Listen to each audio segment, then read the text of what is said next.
As I was preparing this talk, my daughter Emily gave birth to a beautiful little girl, Sophia, who is now, I think, just 18 days old. And it's not impossible that you'll hear her yelling upstairs at some point. So this is personal for me. What sort of education will Sophia and her generation need? Because within a few decades, they are going to be managing planet Earth. Well, the first thing we can be sure of is they're going to need an education which helps them frame knowledge, which shows them where they are in the history of humanity, of planet Earth, and of the universe. So I want to begin with a very, very brief history of planet Earth to show how astonishing is the moment we're living through right now. So 4.56 billion years ago, in a universe that was still actually quite young, it was just 9 billion years ago, our solar system emerged. It emerged as a protoplanetary disk around a young star, our sun. That disk contained dust and molecules and many of the molecules of life as well. This picture here is, I believe, one of the first astronomical pictures of a protoplanetary disk, of a solar system being born. It's a picture of a disk around HL Tau, a young star less than 1 million years old. This is the birth of a solar system. For over 4 billion years, our solar system and our Earth have been shaped by many interesting processes, and the crucial ones are probably astronomy, geology, and biology, astronomical, geological, and biological processes. But one of the things I want to say today is that suddenly, in just my lifetime, we humans have become a force as important as these other shaping forces. There's now a fourth force shaping planet Earth. Is this what the Earth looked like 4 billion years ago? It's possible. This picture I love because it was actually put together by a former student in a big history course of mine, Martin Schuler. After several hundred million years, I should say, Earth cooled, oceans appeared, and in the oceans, life appeared. Now, life may have appeared in many other places in the universe, and we could discover if it has within the next decade or two, but we know it appeared on Earth. Many of the first living organisms were photosynthetic. They got their energy from sunlight. And photosynthesis involves taking carbon dioxide out of the atmosphere and adding oxygen. Now, as we all know, carbon dioxide is a greenhouse gas. So the effect of that was slowly to cool planet Earth. With less carbon dioxide, the Earth cooled. And we now know that about 2 or 2.5 billion years ago, life was nearly frozen out of the Earth. The Earth nearly became uninhabitable. So the balance of greenhouse gases is very, very significant indeed. About 600 million years ago, macrobes evolved on planet Earth, multicellular organisms such as you and me, and the land turned green for the first time as large organisms above all trees and plants crawled onto the land. Animals appeared as well. Now, animals balanced plants because they breathed out carbon dioxide and breathed in oxygen. And that helped balance the Earth's climates to create an environment in which life could flourish. But the forests, the vast forests of the Carboniferous era, about 300 million years ago, as they died, buried a lot of carbon and carbon dioxide beneath the surface of the Earth in the form of what we now call fossil fuels, such as coal and oil. And today, we humans are busily digging up all those fossil fuels and burning them. And that is why today, or it's one of the reasons why today we live at a fundamental tipping point in planetary history.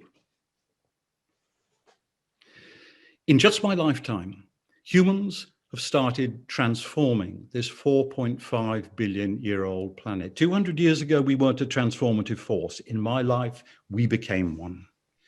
What changed?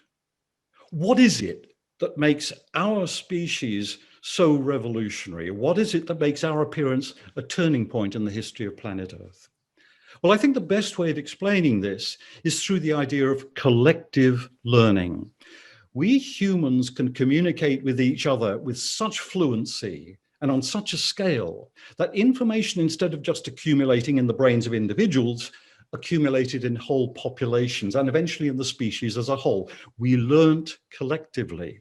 Now, what that means is that in the course of human history, knowledge grew. And we're the first species on planet Earth in which knowledge accumulated in this way. Now, knowledge is power. It gives you control over the plants, the landscapes, the organisms all around you. So in the course of human history, at an accelerating rate, the power of our species has grown and increased until suddenly, in just the last 50 years or so, we have become a planet-changing species. What changed? Never before has a single species had such power. What we do in the next few decades will shape the destiny of planet Earth and the biosphere for literally millions of years.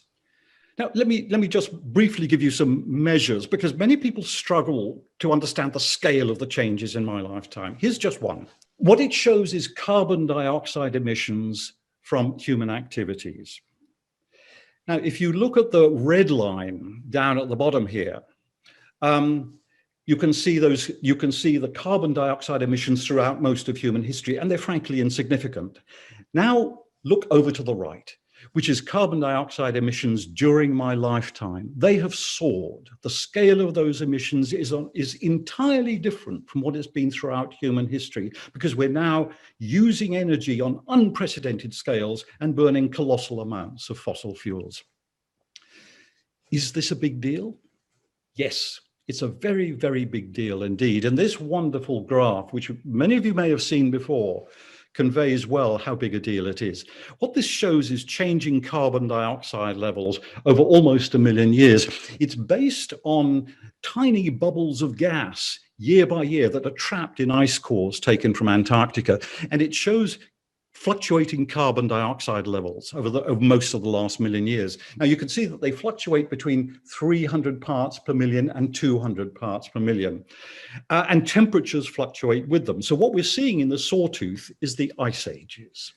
Now, here is where humans appear, about 200,000 years ago.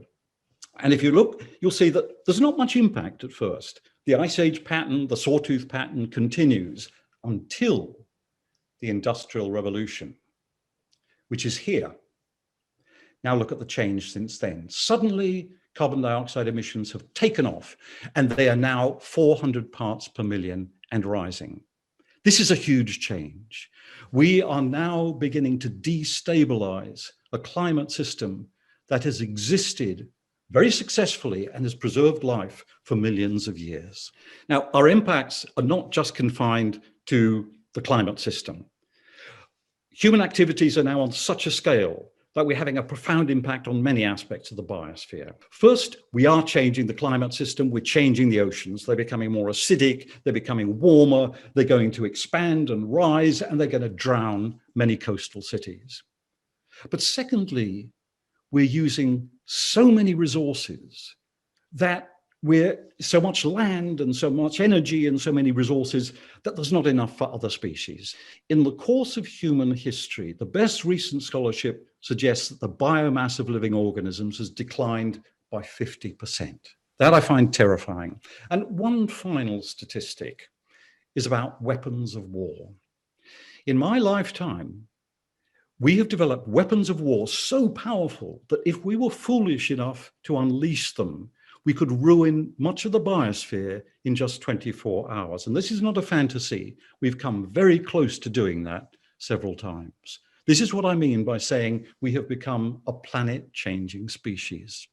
Here's a wonderful quote from Martin Rees, one of the world's great astronomers and president of the Royal Society. Our Earth, he says, is 45 million centuries old, but this century is the first in which one species, ours, can determine the biosphere's fate. Now let me turn to education. What does this mean for education? How can we help Sophia and her generation? Because as they grow up, they're going to be dealing with this colossal challenge. how can we prepare them for the task that they will literally be facing of managing an entire biosphere and trying to manage it well?